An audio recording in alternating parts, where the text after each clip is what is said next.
Right breaking news చూస్తున్నాం. పాకిస్తాన్లో ముఖ్యంగా పెహల్గాంలో దాడులు జరిగిన తరువాత పరిస్థితులు మరింత దయనీయంగా దారుణంగా మారిపోయాయి. నిజానికి మాట్లాడాలంటే అక్కడ పరిస్థితి ఎలా తయారైపోయిందంటే అడుక్కు తినే పరిస్థితి. ఎగ్జాక్ట్లీ.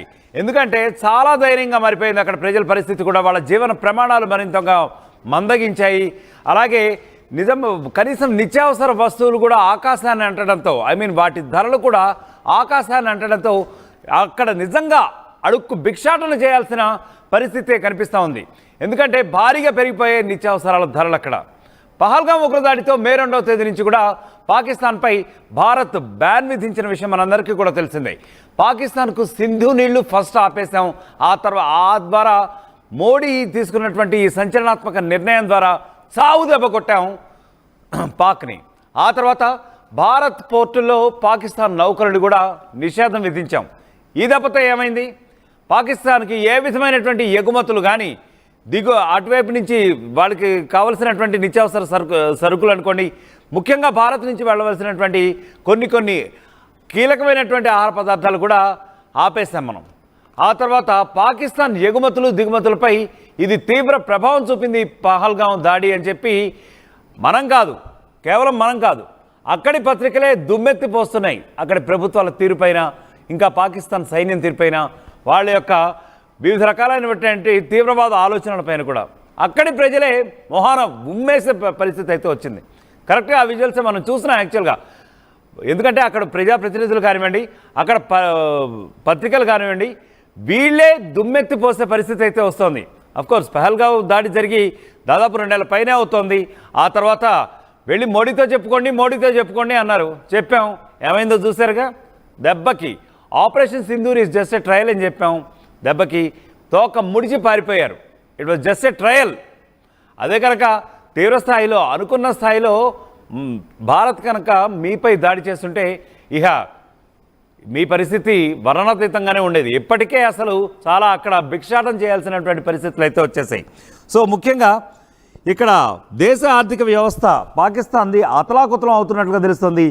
భారతీయ పోర్టుల్లో పాకిస్తానీ నౌకలు నిషేధించడంలో ఎగుమతులు దిగుమతులపై తీవ్ర ప్రభావం ఇప్పటికే పడిపోయింది. ఫలితంగా నిత్యావసర వస్తువులు కూడా చాలా పెరిగిపోయాయి.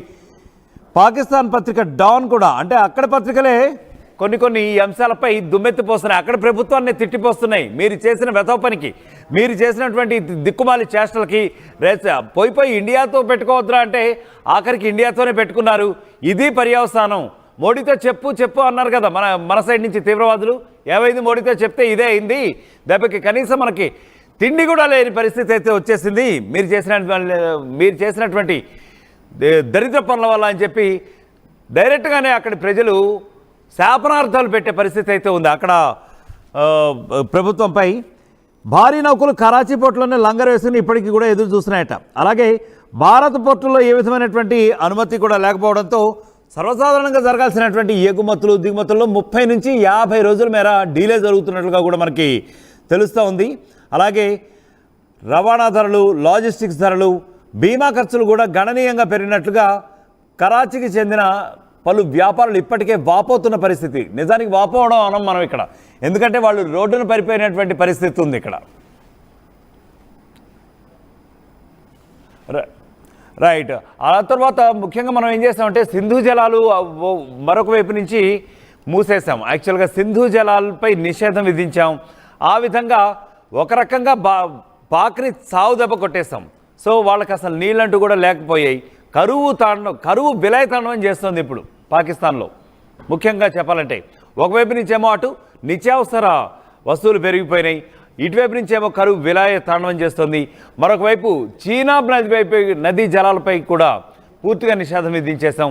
అటువైపు నుంచి కూడా వాటర్ సోర్స్ ఆగిపోయింది. ఏం చేద్దామన్నా కానీ నిజం చెప్పాలంటే కనీస అవసరాలు ఒక పౌరులు తీర్చుకోవాలి. వ్యక్తిగత అవసరాలు అనుకున్నా కూడా అక్కడ కనీసం నీటి చుక్క కూడా దొరకనటువంటి పరిస్థితులు అయితే ఇప్పుడు దాపురించాయి. అక్కడ చాలా దుర్భరంగా మారిపోయింది, అతలాకుతలం అయిపోయింది. ఒకవైపేమో ఆర్థిక వ్యవస్థ అది కంప్లీట్ కొలాప్స్, పూర్తిగా కుదేలైపోయింది. మరొక వైపు నుంచి చూస్తే తిండి కూడా కనీసం దొరక్క అటు ఇటు అసలు జనాలు పరిగెడుతున్నటువంటి పరిస్థితి. సో ఇంత దుర్భరమైనటువంటి నేపథ్యంలో కూడా ఒకవైపు నుంచి ఏమో ప్రగల్భాలు మాత్రం ఆపట్ల. అదే చూస్తే చాలా ఇట్స్ క్వైట్ రెడిక్యులస్, చాలా హాస్యాస్పదంగా ఉంటుంది. ఎందుకంటే ఒకవైపు నుంచి న్యూక్లియర్గా మేము ఎన్ని అవుతున్నాము, మాకు వాళ్ళు హెల్ప్ చేస్తున్నారు, వాళ్ళ సపోర్ట్ ఉంది, వీళ్ళ సపోర్ట్ ఉంది. అసలు ఏ రకమైనటువంటి ఈ మాటలు మాట్లాడుతున్నారు అంటే, ఒక రకంగా మనం చెప్పాలంటే పాకిస్తాన్ మైండ్ సెట్ ఓవరాల్గా అసలు చిప్ లేదు వాళ్ళకి. ఎగ్జాక్ట్లీ. సో మొత్తానికి భారత్ పోర్టులో అయితే పాకిస్తాన్ నౌకలకు నిషేధం విధించడం వల్ల వాళ్ళ ఆర్థిక వ్యవస్థపై పెను ప్రభావం పడినట్టుగా తెలుస్తోంది. నిత్యావసర వస్తువుల సరఫరాలు ఏవైతే ఉన్నాయో అవి పూర్తిగా ఆపేశాం. ఆ దెబ్బకి పాకిస్తాన్ మొత్తానికి ఆర్థిక వ్యవస్థ మరింత కుదేలవుతున్నట్టుగా కూడా తెలుస్తోంది. ఇక ఇదే విషయంపై మా ప్రతినిధి మధు మరింత సమాచారం అందించబోతున్నారు. మధు, ముఖ్యంగా చెప్పండి, ఆ పెహల్గాం దాడుల తర్వాత మన భారతదేశం ఏదైతే ఆంక్షలు విధించిందో ఈ యొక్క ఆంక్షల ఫలితంగా పాకిస్తాన్ మరింత కుదేలవుతుందని చెప్పి మనకు తెలుస్తుంది. దీనిపై మీ దగ్గర ఉన్న అప్డేట్ ఏంటి? ఎగ్జాక్ట్లీ, దౌత్యపరంగా ఆల్రెడీ పాకిస్తాన్ పైన భారత్ అనేక రకాలైనటువంటి ఒత్తిడి తీసుకొచ్చే ప్రయత్నం చేసింది.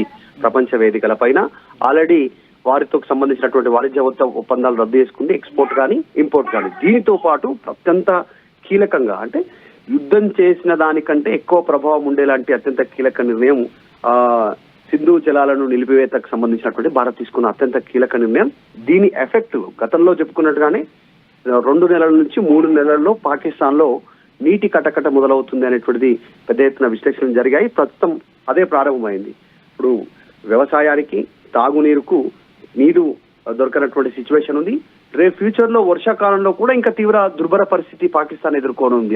అది దానికి అధికంగా వర్షాలు పడడంతో ఒక్కసారిగా మనం ఒకవేళ కనుక ఇక్కడ గేట్లు ఓపెన్ చేస్తే దాని వల్ల కూడా నీటు ఒకసారి కటకట, ఒకసారి నీరు ఎక్కువ అవ్వడం, అతివృష్టి అనావృష్టి టైప్ లోనే మళ్ళీ నీళ్లు ఎక్కువ అవుతే కూడా వరదల రూపంలో కూడా ప్రజలు నష్టపోయే అవకాశం ఉంది. పాకిస్తాన్ లో పంటలు కానీ, ఇంకా వారికి సంబంధించినటువంటి ఇళ్ల ప్రాంతాల్లో కానీ ఇవన్నీ ప్రస్తుతం అయితే సింధు నది జలాల ఒప్పందాన్ని సంబంధించినటువంటి విషయంలో భారత్ తీసుకున్న నిర్ణయంతో పాకిస్తాన్ తీవ్రమైనటువంటి సంక్షోభంలోకి వెళ్లే అవకాశం ఉంది.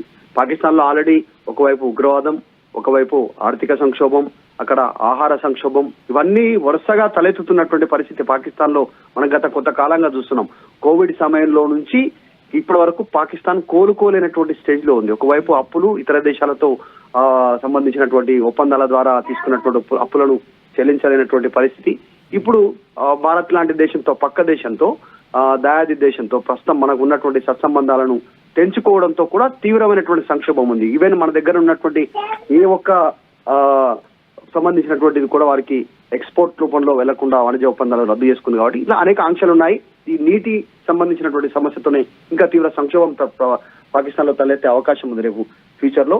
దీన్ని వేదికగా చేసుకొని పదే పాకిస్తాన్ కి సంబంధించినటువంటి నాయకులు, ఆర్మీకి సంబంధించినటువంటి ఆసిఫ్ మునీర్ గాని,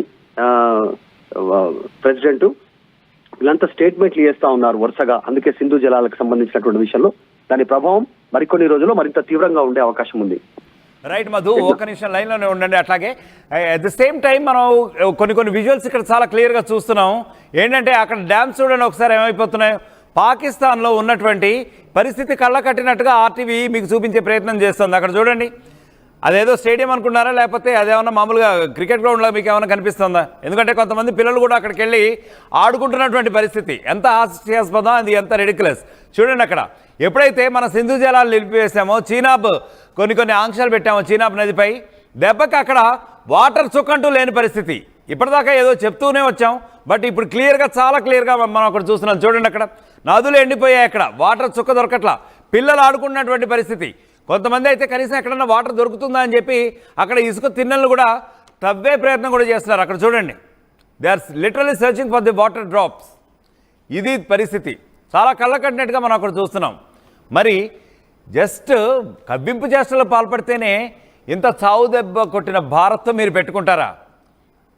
కానీ మీ ధోరణి, మీ వైఖరి చూస్తుంటే ఎప్పటికైనా బుద్ధి వచ్చిందా అంటే ఇంకా లేదని అనిపిస్తుంది.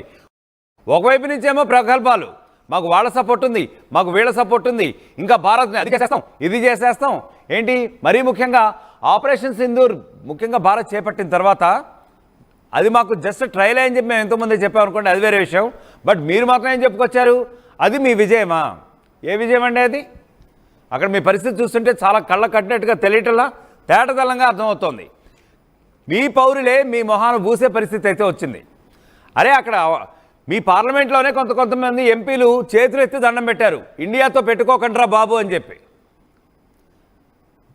మరీ ముఖ్యంగా భారత్ అసలు పెట్టుకోవద్దు, ఇండియాతో పెట్టుకోవద్దు, మనం లిటరల్గా అడుగు తినాల్సిన పరిస్థితి వస్తుంది, భిక్షాటన చేయాల్సిన పరిస్థితి వస్తుంది, తిండి కూడా గతిలేని పరిస్థితి వస్తుంది అంటే మీరు విన్నారా?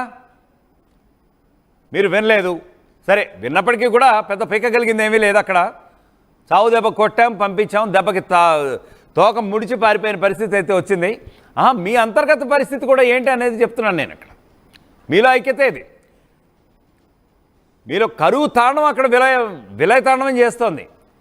కనీసం పుట్టెడు గింజలు కూడా దొరకనటువంటి పరిస్థితి, పంటలు కూడా పండించుకోలేనటువంటి పరిస్థితి. సో అక్కడ చాలా క్లియర్గా చూస్తున్నాయి ఇక్కడ విజువల్స్ని బట్టి. సో ఆర్టీవీ స్క్రీన్పై ఎక్స్క్లూజివ్గా ఇక్కడ విజువల్స్ కూడా మనం చూస్తున్నాం. అదిగో డ్యామ్, అదిగో చూడండి, ఆ డ్యామ్ కూడా ఎండిపోయిన పరిస్థితి. ఇటువంటి డ్యామ్లు ఎందుకంటే ముఖ్యంగా మన సింధు జలాల ద్వారానే పాకిస్తాన్లో పంటలు కూడా పండే పరిస్థితి ఉంది. ఇది బేసిక్గా అందరికీ కూడా మనందరికీ కూడా తెలిసిన విషయమే. సో ఉగ్రవాద పోకడలు పోయి మమ్మల్ని రెచ్చగొట్టి ఆఖరికి ఏదో కొరితో తలగొక్కున్నట్టుగానే ఉంది మీ పరిస్థితి. ఆఖరికి తిండికి గతిలేక అల్లాడుతుంది ఆఖరికి మీరు. ఇది మీ పరిస్థితి. ఇప్పటికైనా మీరు తెలుసుకుంటే అది మీకు మంచిది, రెండు దేశాల మధ్య కూడా సఖ్యతకు మంచిది. ఇక ఇంతకు మించి మానవతలు ఎవరు కూడా ఇంకో విధంగా కూడా చెప్పలేరు. సో దానికి సంబంధించిన విజువల్స్ మనం ఇక్కడ చూస్తున్నాం. పాకిస్తాన్ ప్రజలు ఏ విధంగా చుక్క నీరుకి కూడా గతి లేకుండా అల్లాడుతున్నారు.